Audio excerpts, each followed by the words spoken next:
Misfits, before we jump into today's episode, I want to share something very special with you. After hosting over 450 episodes of the Misfit Entrepreneur and sitting down with some of the world's top founders, investors, and high performers, I started to notice something.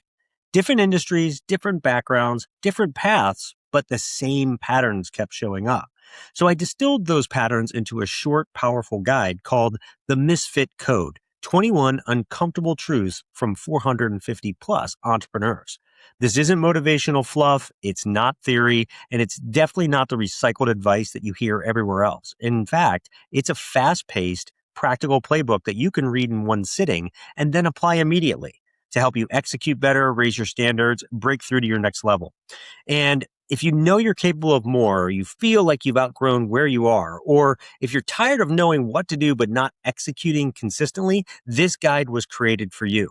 You can download it for free right now by going to misfitentrepreneur.com/truths. That's misfitentrepreneur.com/truths. Grab the guide, read it in one sitting, and then come back and work through one misfit truth per day.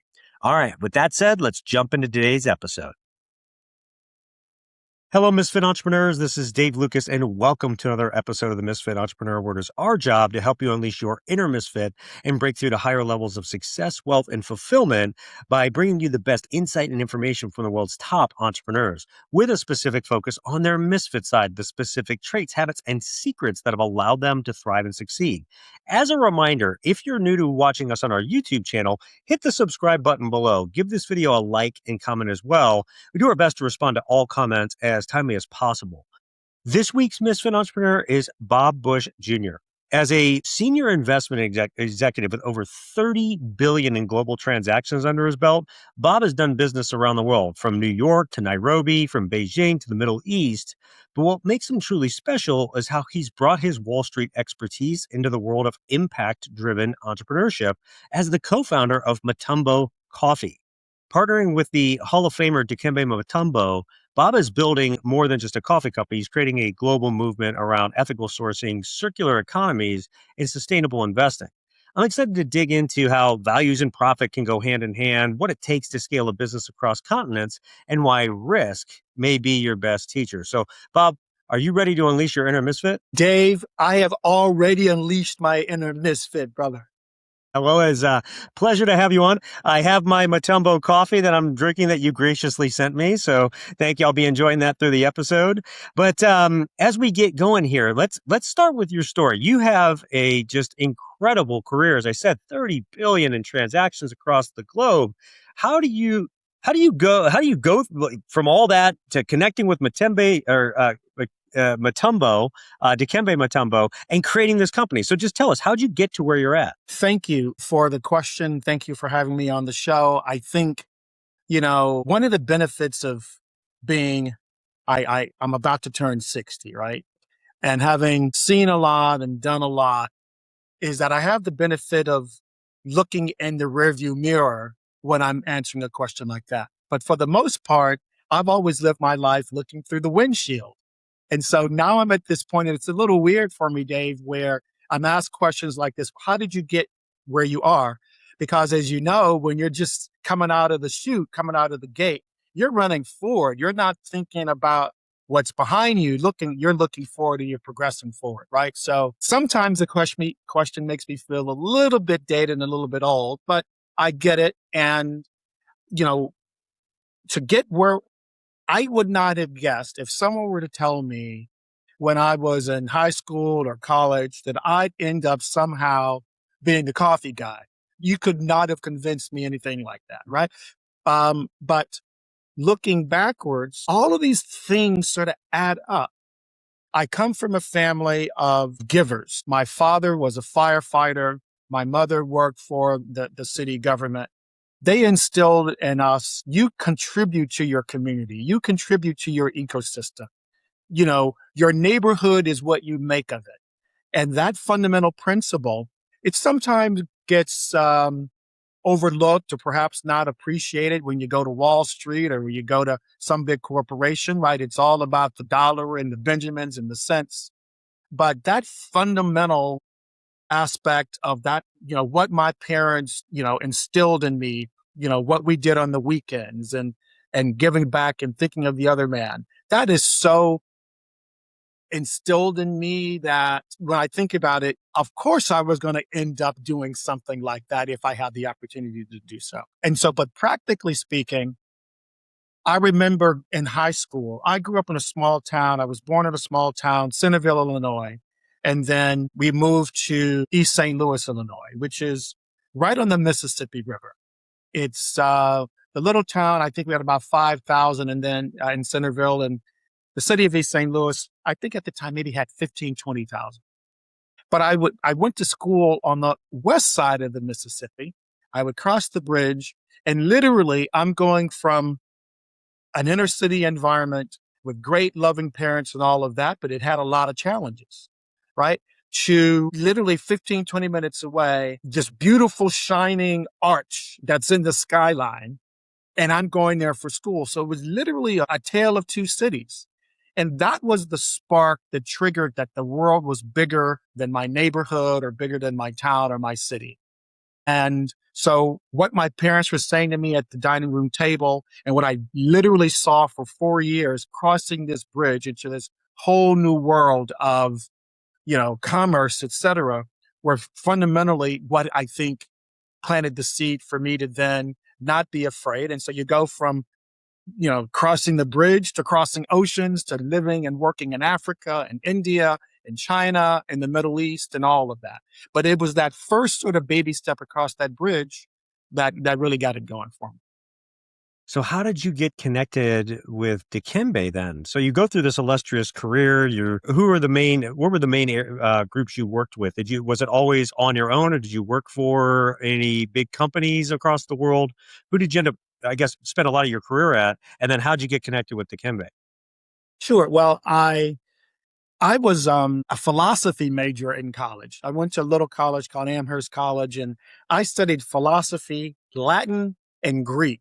Like, how geeky and how unemployable is that going to make me, right? But all of my friends there were interviewing for consultancy firms and investment banks and taking paralegal jobs at Wall Street law firms. And so I kind of followed what they were doing. Well, what interviews are you guys doing? I was going to go and pursue a PhD or something geeky like that. And they were like, no, man, these are interviews, and here's Goldman Sachs, and this is what these guys do, et cetera. So instead of me going down the academic path, I started interviewing because my friends were interviewing. And the first job I got was at a very large corporate law firm. And then I moved over to a very large investment bank. And I remember the bank asking me, that I know, had I read a spreadsheet? Why didn't I take economics? And all of these things. And I said, Bob, you're a great kid. You got great energy. You did well in school, but you're not going to survive here. The kids that we are hiring have finance and economics in their blood. They've studied all of this. What do you want me to do with a philosophy degree? We're making money here, right? And I said, sir, I appreciate that, but if you are hiring 100 kids, 99 of them may be economics or finance, but take one guy like myself, even if you don't take me, a philosophy major, because the reason I chose philosophy at Amherst was because it taught me how to think. It taught me how to deconstruct concepts, etc. So I can't give you their answers because I haven't studied what they've studied, but I bet you I'll give you an interesting response. So if you've got difficult challenges and difficult problems you're trying to solve, even if you don't take me, take one guy like me. And that's how I got the job on Wall Street. So then they said, okay, kid, you talk good. We should put you in sales. So then I had to fight. I said, no, I don't want to be in sales. I want to go into the belly of this beast. I want to do M&A. I want to do high finance, and let me fail if I fail. And I bust my butt because I didn't know squat. Dave, I didn't know what I was really getting into. All I knew is that the best and the brightest, that's kind of what they wanted to do, leverage buyouts and M&A. And it looked exciting, and it looked like it was the kind of thing that I could make a lot of money and have a lot of impact and all of that. So I ended up doing M&A in 1988, and they bust my balls. They bust my balls, but I got excited about it. I worked 80, 90, 100-hour weeks. And I learned, and I was a sponge, and I was coachable, and I enjoyed it. The first major transaction I ever worked on was the LBO for RJR Nabisco. Can you imagine? And I'm trying to figure out how to make this deal work. And I won't bore your listeners with too much detail. The bottom line was I go after busting my butt on this deal. And I said to my boss, this deal doesn't work. And they were like, no, Bob, it works. I said, sir, I've looked at it. I spread the model. I did all this stuff. It doesn't work. And they said, well, listen here, Grasshopper. The deal does work. I said, but the equity guys never make any money. And the answer was, but we're not the equity guys. We're the funding guys. And as long as the debt can get paid, we make money. And I said that, well, if there's not enough cash flow, we may not get paid. That's called a PIK, payment in kind. We continue to roll over the debt. And as long as they make enough money, because we got highest priority, they will always pay us. We're not worried about the equity guys. Is there enough cash flow for us to get paid? And the answer to that was, yes, sir. That's why we're going to get this deal done. And true enough, the equity guys in that deal made like less than 1% over 10 or plus years, but the equity guys got paid. Welcome to Wall Street. Yep. That's two great things in there. Number one, your interview example is the epitome of taking the objection and turning it into the reason for buying, whether you realize it or not. But, that is a great lesson for people to learn. And then, yes, having been through a number of transactions, both that I've spearheaded and been part of, even like in an owner position or consulted on. Yeah, and I'm fortunate. I've got some family that is on Wall Street too, that is pretty high up. And so seeing how these things get done, and like you said, if they can keep rolling that debt over and keep making the money, then they can do the deal, right? So it's interesting of how they look at it versus how like a typical consumer looks at it, because it is completely different. So good points on that. So you do all this, you have the success with it, you have a storied career doing this. And then what happens? You retire and, decide to go in the coffee business? How did that happen? No, sir. So in early 2000s, around 2003, I get a call from a headhunter and a friend that said, Bob, are you interested in moving to Dubai? And I said, what's going on in Dubai? And prior to that call, I went from Amherst and I went to graduate school. I went to Johns Hopkins and studied School of Advanced International Studies, and I studied Arabic. I studied the Middle East. I studied international relations, international economics, and all of that. And I had visited the Middle East, visiting some friends a few times. So 10 plus years after having gotten that academic grounding, I get a call from a headhunter saying, hey, are you interested in coming to Dubai? And I remember I mentioned it to a friend, and he said, you're going to go from money making Manhattan to the desert? Like, are you kidding? And I said, no, it was a very interesting call. And because they said, listen, we're going to do all these interesting things. We're going to take this little emirate. It's a very enlightened leadership. They have some very cool ideas and projects, and you can recommend it from your network as a person that, and this kind of gets to your point of some of the choices that I made, that you've got the right, institutional understanding about how to make deals work, but you're not bound by them. There's enough creativity and innovation how you think, and that combination is very important to us. And then finally, because you studied the region, you had visited the region on a friendly basis, we think that you will have an understanding of the culture and the skill set and the mindset it's going to take this highly ambitious project and do something with it. And I said, okay, let's do it. I said, well, what's the worst case? Well, the worst case is either they're going to put me in jail or I'm just going to fly back, right, to New York. Well, I ended up not going to jail, and I ended up staying longer than the year or two that I thought the project was going to last. And it was an unbelievable experience.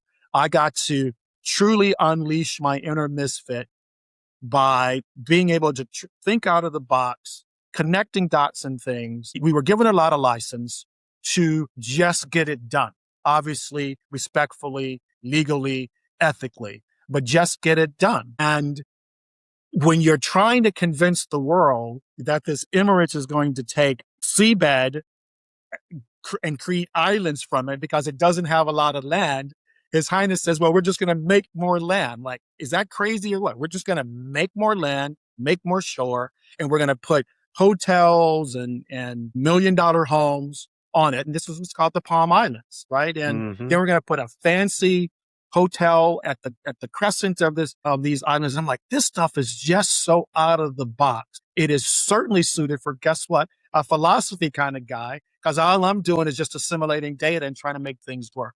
And so it was a wonderful experience. Now, to get to your point of how I ended up connecting to Dikembe, and as you know, he passed a little over a year ago. But I first met him because he went to Georgetown with my little sister. And so while I was in New York, I would drive down or catch the train to DC to look in on her. But because she's at Georgetown, you got Alonzo, you got Dikembe, you got this wonderful Georgetown juggernaut that was led by the great Coach Thompson that was just kicking butt in the basketball world. And so while I was pretending to look after my little sister, what I was doing was getting to watch these gentle giants do their thing on the court. Now you can't tell from maybe the picture, but I'm a pretty small guy, right? I'm barely fine on a good day. And so being with these cool, interesting athletes that were smart and athletic. Now, I didn't know, maybe they knew, and certainly Dikembe didn't know because he was on a scholarship for academics, right? He wanted to be pre-med. He was highly motivated to be a doctor to go back to the Congo. Well, he happened to be 7'2" and end up, you know, initially being fodder for Alonzo, big body against big body.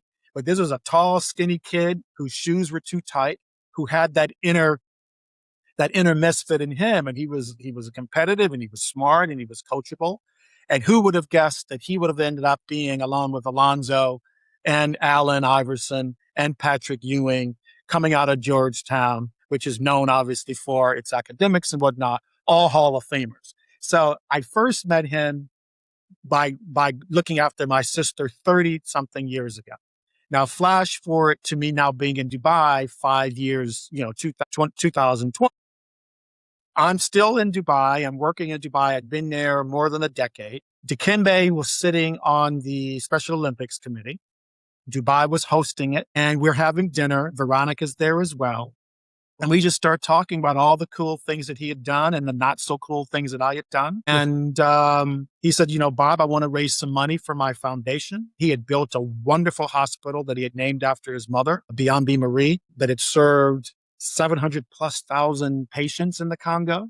And he wanted to build a school that he was going to name after his father. And fundamentally, when you're talking about economic development, you've got to have healthcare and you got to have education.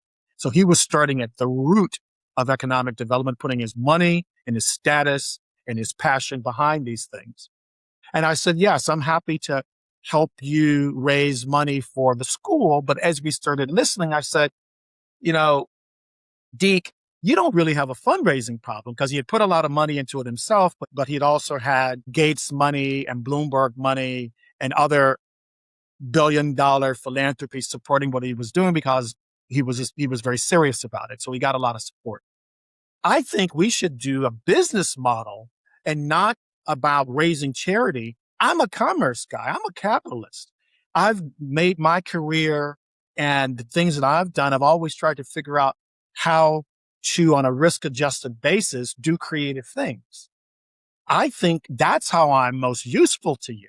And it's going back to the earlier part of the conversation, on all these other things that I had done, finance and operational considerations and legal things. And because I also have a JD from the University of Virginia, right? All of that was now going to come to bear and helping a friend that was doing something wonderful that allowed us to change the model from a foundation charity driven model to a commerce over charity kind of model that would truly be empowering. Because the people, the narrative, as you may know, Dave, is, oh, poor Africa. Well, Africa is a beautiful, rich country, tons of resources. Now, how are those resources being exploited? What's the history of that exploitation, et cetera? And so I said, let's find something that Africa is great at. You want to be the Midas king? Because there's tons of gold. You want to be the diamond dude? Because there's tons of diamonds. Like, pick a resource, and that continent has a lot of it, as you know, right? Cobalt, Right. right? All of that. And so Yep. it made more sense to do coffee. He loved coffee. Coffee is really going to get us to like these small farmers and cooperatives, et cetera. So Mutombo Coffee was formed because of the idea of let's empower people that can do something great and then create an international market, an international trade for it. Perfect. And it's a perfect segue into all the questions I want to ask you about building this business. So we're going to do that. We're going to just take one quick 1 minute break and we'll be right back and we're going to dig into all that. Misfit Entrepreneurs, I want to tell you about an amazing resource that will have tremendous impact on your business and your revenue. I have used this solution in multiple businesses and it has made an incredible difference. Let me start by asking you something. Do you know how much it costs your business when just one salesperson doesn't step up to deliver? Do you really know? The cost can easily exceed 6 figures for just one bad hire, not just from the time, effort, and resources in hiring them, but from the lost business and downtime as well, as you have to go find a new salesperson and everything surrounding that. And the last thing any growing business can afford is to have a failed hire, especially in sales, the revenue driver for the company. But what if there was a way to know someone checked all the boxes of a great sales hunter and closer before you ever hired them? That's the solution that I found from a company called Sales Drive. They have created a solution called Drive Test. It's a powerful hiring tool that separates high-performance salespeople from pretenders by measuring the most critical personality trait needed for success in sales: drive. Drive is composed of 3 non-teachable traits shared by all top producers: the need for achievement, competitiveness, and optimism. And knowing who has drive before the interview dramatically increases your chances of selecting salespeople who will produce for you while avoiding those costly bad hires. I've used the solution and it works. In fact, it works so well, I've referred them to every company that I work with. And they've created a very special offer so that you can try them for free as well. You can get a free drive test assessment today at www.misfitentrepreneur.com/sales drive. That's misfitentrepreneur.com/sales drive, all one word. Start using the drive test in your hiring and never hire a bad salesperson again. Okay, so Bob, I love the story of this, and there's a ton of lessons. We pointed out some as we went through how you really got to where you're doing this now.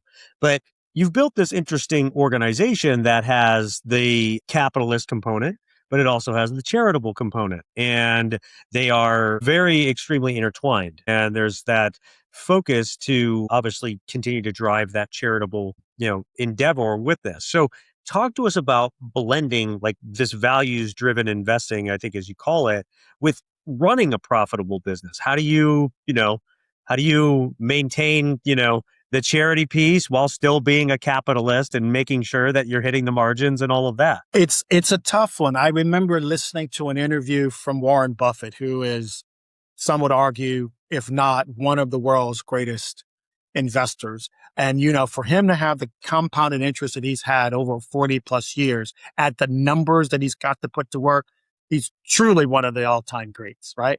And he said something that was akin to, it's tough enough to make money, but if you're also going to try to make money and do all of these other sort of intangible goods, this intangible value that's not related to the valuation, good luck with that. It's a very difficult thing to do. And as I recall, his general suggestion was make all the money you want in your capitalist world and then create another entity, that would allow you to give it away, because the business of giving and having impact is also a very serious endeavor.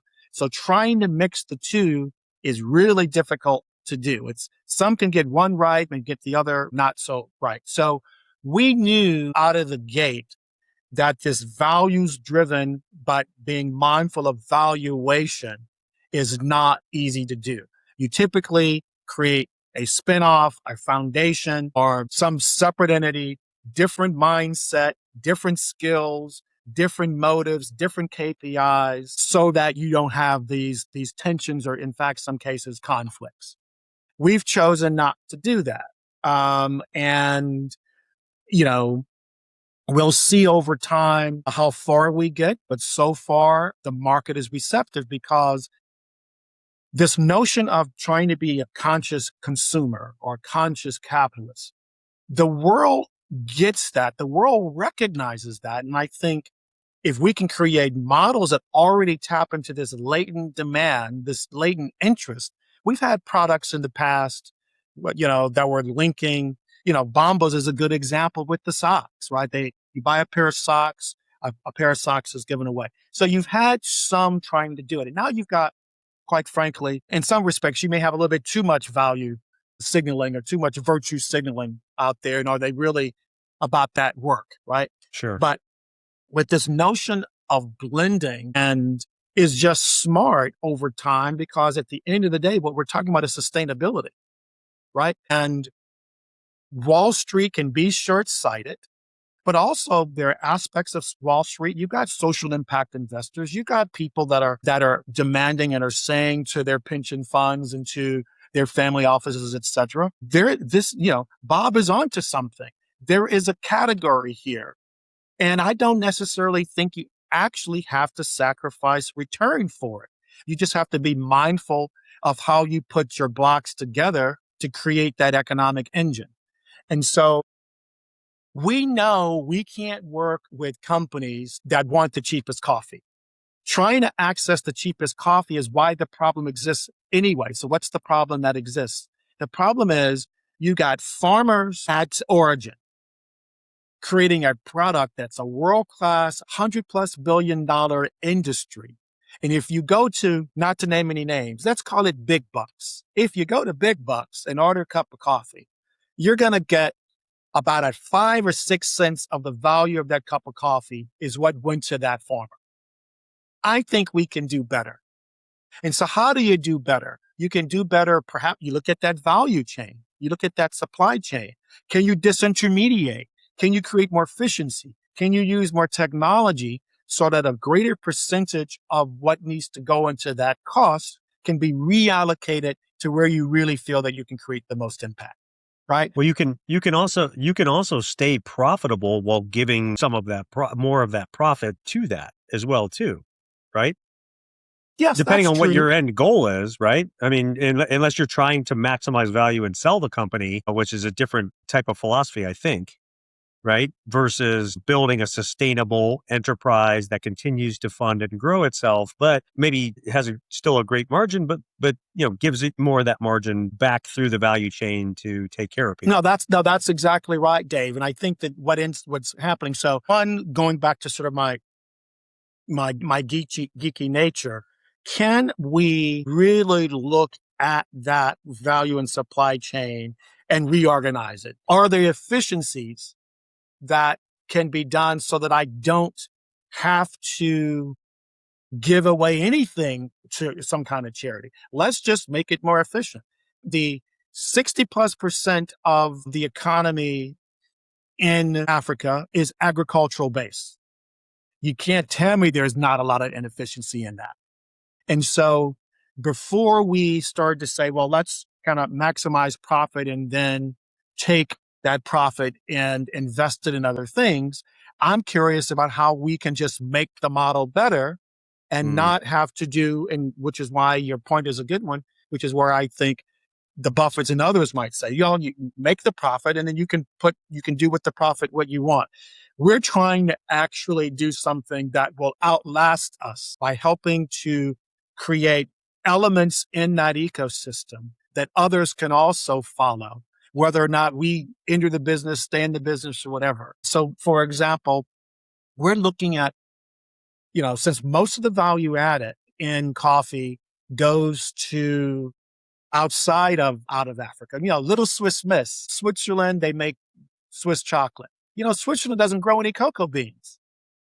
Little Swiss Miss gets her cocoa beans from Ghana and from Ivory Coast for hundreds of years because the value added is in Switzerland.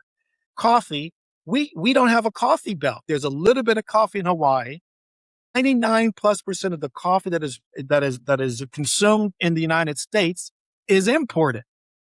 So what can we do as a company to create some of that value at origin so that the farmers are not only just harvesting green and trying to put it in sacks where a lot of that value added gets done downstream, right? Can we shorten that and give them the ability to the roast and other things that they can do to create that value for Well, and this themselves? is where I think you coined the term circular economy kind of comes in. So explain that, because I know you talk about the circular economy is also kind of a path to the new revenue streams. So what does that mean, I guess, look Yes. like in Yes. practice? So I'm in Houston at the moment. We have a partnership with one of the NBA teams here. I say that kind of joking because there's only one NBA team here, right? And meeting with different coffee shops and different roasteries, etc. And there is the coffee bean, and there's the process of roasting that leaves what many would consider waste that's not used. Can we take that extra waste that's still consumable, heat it and roast it in a way to create another product? Yes, you can. It's called cascara, for example. So can we, the circular economy idea is how can you use one aspect of that chain's waste as an input for the next part of the chain, right? We have some tumblers that we're taking the coffee ground, mixing it with some plastic and creating tumblers from it. I don't have one with me. Otherwise, I'd show it to you. I do, but it's in my luggage. So now we're creating from coffee ground, which is stuff that you could throw out, or maybe you could use it for fertilizer, because guess what? The nitrogen in that ground is good for plants. So we're being very thoughtful about one man's waste could be another man's treasure, one aspect. And so the notion of circular economy is just doing what my dad used to do when I was a little boy. He would recycle everything. I initially thought about that as, gosh, is that a scarcity mentality? Like, just throw it out and waste it. It's like, no, it's just a smart thing to do. And so just being open to how you can get as much value out of a product or out of a process just puts you in a different kind of mindset, so that there's this virtuous cyclicality to it. And to your point, the cascara I tried was excellent. It was excellent. It's not commonly known here, but that it might be a form of new product development for us. Here's something that used to be thrown out, and try this, etc. Right? So yes, it will lead to additional revenue streams. It creates a different challenge because we're not challenged by the creativity, but then you got the education and you got the marketing, other costs that go into then trying to communicate something that the market isn't even aware that it might like. Well, it spurs a bunch of it spurs other thoughts in the sense of like somebody watching, listening to this, no matter what business you own. Let's say you own a software business. That's, where I've spent most of my career is building, a software businesses. The concept works just there. So for example, let's say your software, what you do with it solves a certain problem, but you keep getting asked by your clientele, right, to help solve an adjacent problem that maybe isn't the point of your software, and it's not something you're going to adapt your software effectively to do. Like when I've run into that in the past, I've gone and looked for that adjacent, software company, not as like an add-on or to purchase, but to, because again, focus, right? Where your focus goes, where your results flow. So Yeah. you don't want to take a team's focus off of the main thing, but if you can negotiate a great deal to where they're a partner in your chain that you can send those clients to, for that, you take care of the client. Maybe, I don't know, you negotiate 20% or whatever it is that you take, Mhm. and they take it, it's their focus. They do a great job handling it. You get a revenue stream for simply making an introduction. There's a lot of businesses that are famous like that. In fact, CRM is famous like that. You go to like Salesforce or any of these guys, and it's like, here's our partner network, right? There's all kinds of deals happening with that. Think about it. So it's the same type of thing, is that you're just looking for, like you said, where are the opportunities in the value chain to make it better, to further monetize it, to have a bigger impact and further help your client. So that type of thinking is really good, because it's asking, instead of saying, well, no, we don't do that, it's how can we do that? How could we take care of our client in this way, even if it's not our focus? Like that sort of thing. So I like hearing that.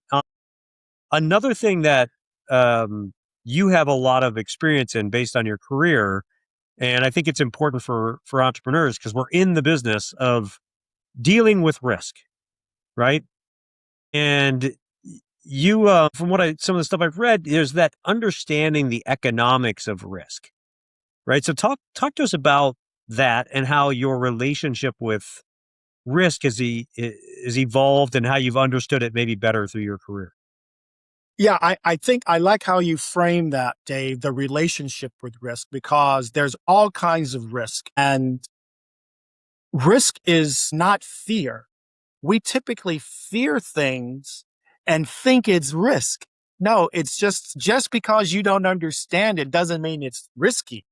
I think if you spend the work, you might actually understand that it's not as risky as you thought. So don't conflate your not knowing with there being a real risk in the marketplace. So you've got to really better understand the prism through which you perceive risk to determine if it's a real risk or you're just scared or you got self-doubt and all those sorts of things. So you really do have to sort of unpack really going on as it relates to what you might perceive as risk. And then so then let's assume it's now not a fear thing. It's not particular to you. Like Bob, out the window, that's a lion. I'm not imagining that lion. And if I open this door, that lion is going to eat me. Okay. It's a lion. We know it's a lion. We hear the roar of the lion and it's pawing trying to get in. All right. So we now know it's a risk. Is it a systemic risk? Is it a structural risk? Is it a risk that's particular to me and my business? Or is it a risk that I can diversify away from? Is it the kind of risk that in fact I want to lean into? Right.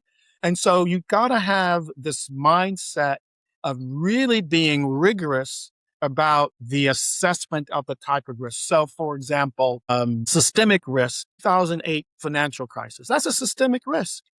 Lehman created a contagion.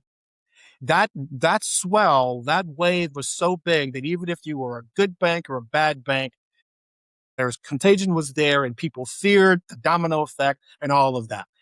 There is not much you can do no matter how good your bank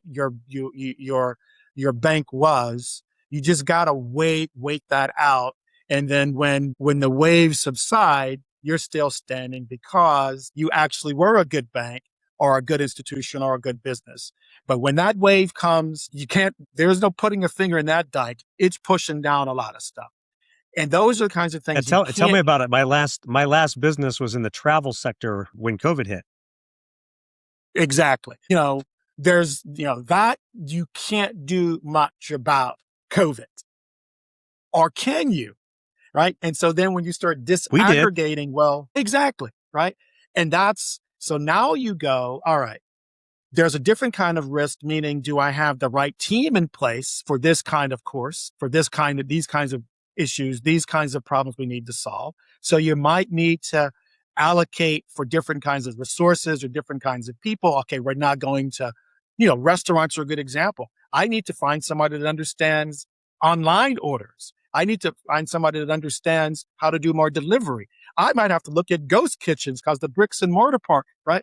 So even when you get that systemic tsunami that is wiping out entire industries or are really setting everybody back, that doesn't mean that you can either fly above that turbulence or maybe go deeper below the waters where it's a little bit more still. You still have optionality. You still have opportunity to make an assessment and to adjust. So the ultimate risk mitigation is resiliency and optionality, right?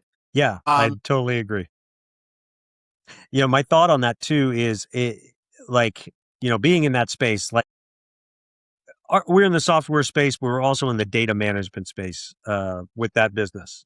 So we were the pipes that data ran on for a lot of major players, Fortune 500, banking, credit card companies, a lot of things like that. So even though bookings literally went down 97% in the industry, like overnight, there was still a need for us, right? But we still had, we had the pressure of like, okay, well, there's nothing happening. We don't have any revenue, right, coming in, right? That sort of thing. So we had to work with our clients and figure out how to we did like relief and stuff like for a period of time and that sort of thing. But the opportunity was that where all the competition was basically like head in the turtle shell, shutting down like just protect what we have and everything. We went gangbusters on new business acquisition. So Love for it. us, we went like full throttle and we sold more in a year and a half span than we had the previous 3 years before. And actually, that's what ended up getting that business sold coming out of the pandemic. No, I love that. I love that, Dave. Well, that's why you're hosting your own show, Yeah. brother. And on to the next one too. At this point, I didn't think I'd have another one, but sometimes you just find something that's so good you just can't not take help and step in and take it to the next level, kind of like what you're doing. I guess I have a couple questions that deal more on the entrepreneur side as well. And the first is, maybe the best one I should ask is, what did you learn? What lessons, or maybe important lesson, did you learn working with Dikembe that you feel has made you a better entrepreneur? Well, so thank you for that question. I'm gonna answer that question through a bit of a narrative because it links to this notion of resilience, right? When four of us, including Dikembe, started the company, Dallin, Veronica, myself, and Dikembe. This was 6 months before COVID. Now we knew doing business in Africa and international trade. I was in Dubai. I actually helped develop the coffee center, the diamond exchange, all of that. I was part of my remit was to raise money and create strategy around what is the DMCC, the Dubai Multi-Commodity Center Authority. So I didn't enter a space trying to help without having a lot of operational and insight, because that was one of the things I did on behalf of the Dubai government. So first, you had international trade with the continent of Africa, challenge. Then we had COVID, where the world shuts down. So shipping container prices went up and all of that. Then we had cancer. My partner 3+ years ago got ill. He was the face. I named the business after him, for God's sake, right? And then we've got tariffs. And so for your listeners or anyone that is sort of thinking about optionality and resiliency and lessons learned, there are a couple of things, right? One is I wasn't smart enough to predict COVID. I wasn't omniscient enough to know that my partner was going to get cancer, right? I didn't predict that Mr. Trump would win and then put tariffs on little countries, including coffee. So we have to be mindful that there is the forecasting that goes into it, right? And AI is great with regards to crunching numbers. I started my career crunching numbers, but recognizing that there's a difference between predicting and preparation, right? Forecasting is not trying to figure out exactly what the problem is going to be, right? It's being prepared for whatever the shock is going to be. I don't know what the shock is going to be, but I know I better have some cash.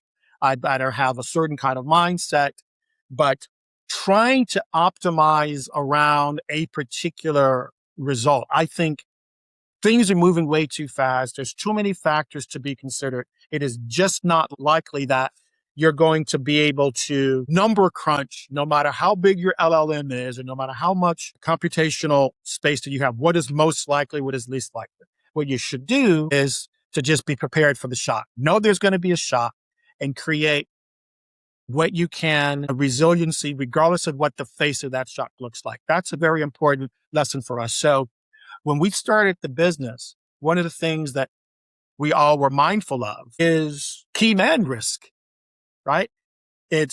I'm working on the operations side. I have a partner that's the face of the brand.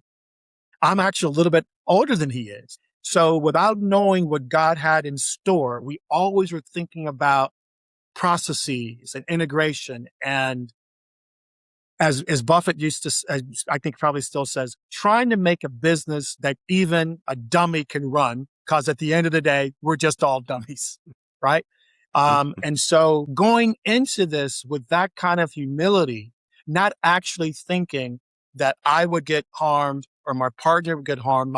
He's no longer in the business, of course, and we've retired the number 55 on our packaging in homage to him. And so his family's not involved in the business and any of that anymore. But we were building a business with processes and systems This was not about vanity. It was not about just his status. I used to say, my partner was a 7'2" walking billboard. But guess what? That's no longer there. And thankfully, we had real value that we were creating.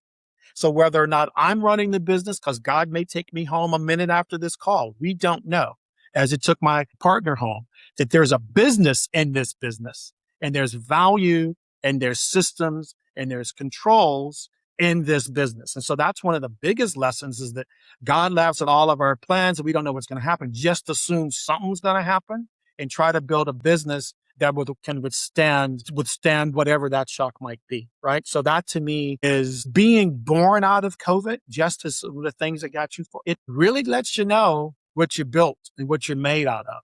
And I'm happy to say that the team we have in place and the systems we have in place, we are so battle tested, man. We don't want to keep pushing against crazy stuff that happens in the market, but so be it. It's just another problem to solve.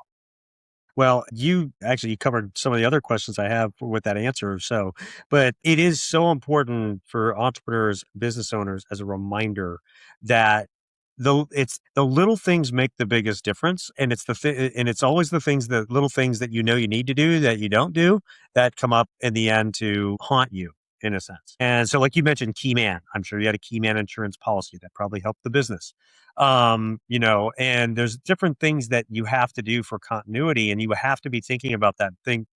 I've always done this, and I tell anybody that I've ever worked with, you run the business like you're going to own it forever, but you built it so that it can be run without you, or sold if that's the case. And, it's a different way of looking at things to be able to do that, because it comes down to your systems. It comes down to written SOPs that people can follow. It comes down to, having the right insurances in place. It comes down, like, all of that stuff is a lot of things that especially smaller business owners don't think about until it's too late, right? So it's a good reminder from you that people need to do that.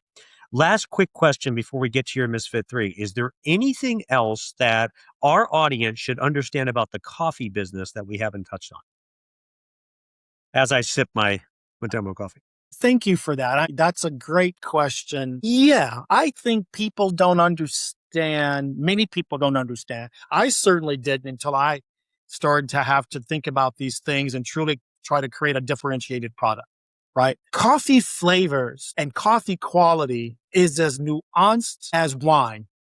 You can get some moonshine or spirits or whatever. You can get some rot gut stuff that'll do the job. It'll get you a buzz.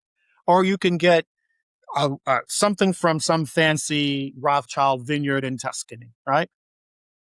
Coffee actually is like that. And if you think about our daddy's coffee, our granddad's coffee, the truck driving coffee, the pile 'em high, the cowboy coffee at the fire, give it to me black, give it to me strong, right? That coffee does exist. And there's some coffees out there that provide that. But the cultivation of coffee, we are intentional about looking for coffees at high altitude, because the higher the altitude, that volcanic soil, if it's high altitude and there was a volcano there, the Virunga Mountains that are in the Congo, and Kilimanjaro mountains and volcanoes and all these sorts of things, is part of what makes coffee great, because of the mineral content in that. So the simple thing that I would leave for everyone to know is that there are some wonderful, great coffees that are distinctive, that are different. If you want citrus, if you want chocolate, if you want this, and you're missing that because you're putting ketchup on a nice steak. If the steak isn't good, then it's a burger and you put some ketchup and you put some onions and some mustard. But if it's a prime rib from a great steakhouse, you wouldn't dare put mustard and ketchup on that, right? And so coffee's that way. When you're going to these coffee shops and you are mixing with the cream and the sugar and all of that, that's because the coffee is not that good. There are some coffees out there that will knock your socks off as black coffees because of the richness, the juiciness, and the aroma and the mouthfeel that comes out of them. And so we're moving into that space more and more, showcasing the coffees with nuance. There's, just like you have sommeliers in wine, there are Q graders in coffee that can really score. So you're going to see a whole lot more differentiation in what we're doing at the specialty coffee level as opposed to give me a big gulp kind of coffee. And I think that that's going to elevate our narrative. It's going to really help our farmers. We'll be able to charge more. And the consumer is going to really appreciate that all coffees are not alike, not in mission or in quality. And I think, you know what, that last phrase, same in business, right? All entrepreneurs aren't alike, mission and quality. It's different for everyone, and each one has to figure out what that is for themselves. So it's a great way to end it before we get to your Misfit 3. So we're going to do that. We're going to take just one more quick break. We'll be right back with Bob's Misfit 3. Misfits. People ask me all the time about tools that I use in my life and business to maximize my success. I usually start by telling them one of my most powerful tools is my morning habits. And of course, they look at me somewhat confused. I then explain how important it is for me to center myself and how I begin my day and plan for my success. It's critical to consistent high performance, and it doesn't take me long, about 5 or 10 minutes, because I use a great resource called the 5-Minute Journal. The 5-Minute Journal is the simplest, most effective way I've ever found to start your day in the right mindset, doing the right things, and set yourself up for success. And it is exactly what it says, a 5-minute exercise you can do each day. Let me ask you, if you could reach your next level in your life and business by spending just 5 minutes of focused time a day, would you do it? I bet you would. And I know it works because I've experienced the power of it. And you can get your 5-minute journal simply by going to www.misfitentrepreneur.com/journal. That's misfitentrepreneur.com/journal. Do what I do. Use this amazing resource to give yourself an edge in your performance and your success. Get your 5-minute journal today. Okay, it's time for Bob's Misfit 3. These are the 3 things that he wants you to take that you can put into your life, your business, make a difference for yourself starting today. And the way that I always frame this to every guest that comes on the show is I say, hey, look, if you were going to leave this earth tomorrow and you could only leave behind your 3 best pieces of wisdom to the generations that come after you to help them live their best life, what would those 3 things be? So, Bob, what are your Misfit 3? Misfit 3. Do I get a drum roll? Is there a drum roll? We'll add the effect later. Okay, very good. Thank you. I think my first Misfit 3, and this is really talking to maybe some of the smaller businesses, younger entrepreneurs that are listening to the show. There are all kinds of capital.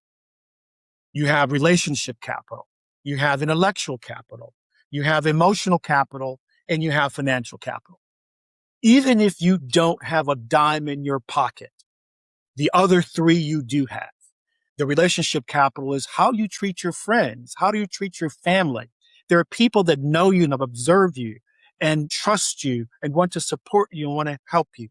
Don't underestimate it. Your intellectual capital. How do you think? How do you process? What are you studying? How well do you know your market? How well do you know your competitors? That information is virtually free on the internet. Don't underestimate it. The emotional capital.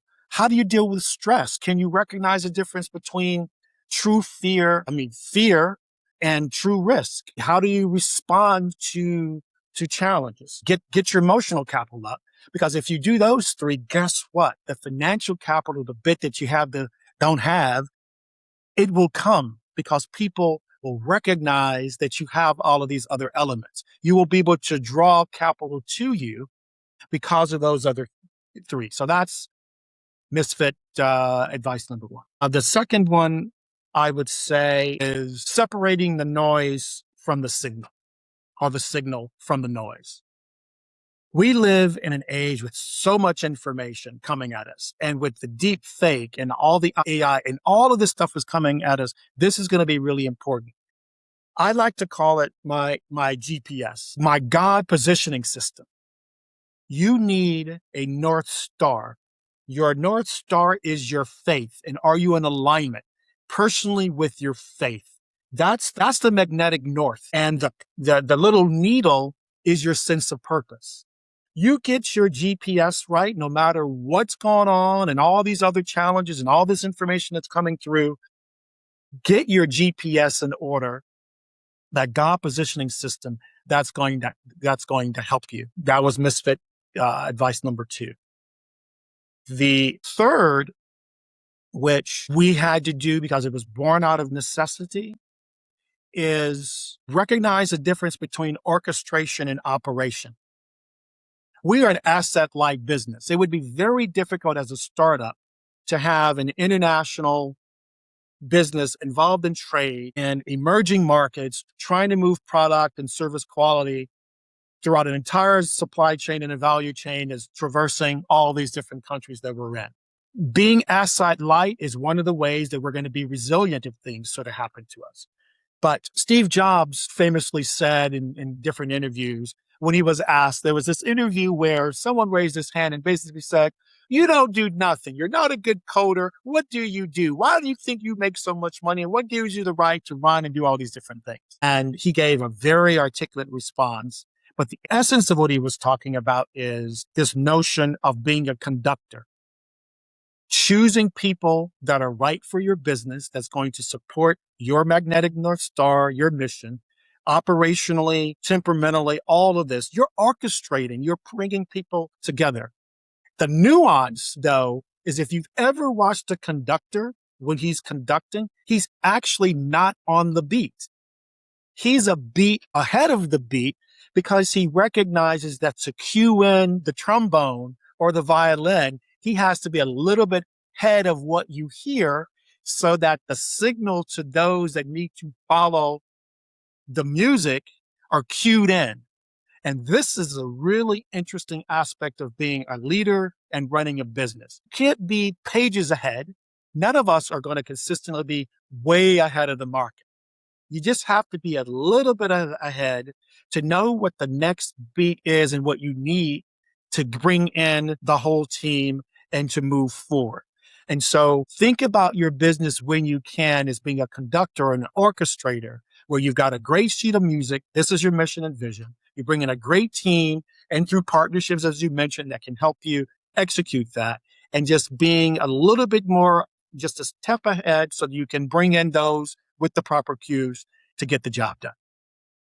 Bob, I love that Misfit 3. All of them are great. That last one is so important because when you do that well, what do you get? You get harmony. And that's across a You just business, right? said it. You got it. Exactly. And it's awesome. If people do want to learn more about you and Matumbo Coffee, where do they go? Well, MutomboCoffee.com. We love them to go there. We are doing, we're going to be inviting friends of the firm to Start Engine in the next few weeks. So look for us there because of the different plans and strategies for us to grow the business in different cities that we're partnering into. We have a website, we have Amazon, etc., but mainly mutombocoffee.com to stay up to date with what we're doing. And we look forward to seeing your readers. If they want to, I think maybe you'll put something in your notes where Yep, we'll link anyone to that that's in a the show friend of notes. your firm will give a discount so they can buy the product and test it.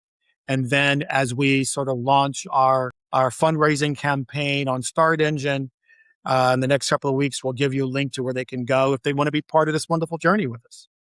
Awesome. And like I said, yeah, we'll link to that in the show notes. They are the best in the business for reasons I will talk about more in a second. But first, for those of you that are new to the Misfit Entrepreneurs, your first episode with us, welcome. It's an honor to have you with us. And I hope you become a regular watcher, a regular subscriber and listener of the show. And for all of you that are with us week in and week out, I cannot thank you enough for your support of the show. You are what makes this go in over 100 countries every single week. So thank you, thank you, thank you.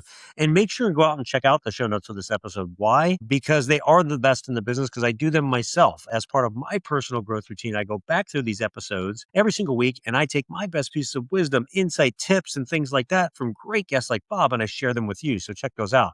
And then go out and give this episode a rating and review. Like and comment on it. Help share Bob's message, because we all know, and I say this in every episode, one great episode can change someone's life. Maybe something that Bob shared today was that missing link you were looking for to get to your next level. So share this with others. And again, Bob, thank you so much for coming on, sharing all your wisdom and insight today. Really appreciate you, Dave. Thank you and keep up the good work.